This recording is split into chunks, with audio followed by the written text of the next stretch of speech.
একদিন খবরের কাগজে পড়ল পৃথিবী ধীরে ধীরে গরম হয়ে যাচ্ছে।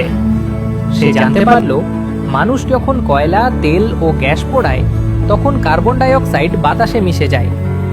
এই গ্যাস পৃথিবীর তাপ আটকে রাখে এবং তাপমাত্রা বাড়িয়ে দেয়, যাকে বলা হয় বিশ্ব উষ্ণায়ন। এর ফলে বরফ গলে যাচ্ছে, সমুদ্রের জল বাড়ছে, বন্যা ও ঘূর্ণিঝড় বেড়ে যাচ্ছে, অনেক প্রাণী ও মানুষ ক্ষতিগ্রস্ত হচ্ছে। আরিয়ান বুঝল, যদি আমরা বেশি করে গাছ লাগাই, বিদ্যুৎ সাশ্রয় করি এবং পরিবেশ বান্ধব শক্তি ব্যবহার করি, তাহলে পৃথিবীকে বাঁচানো সম্ভব।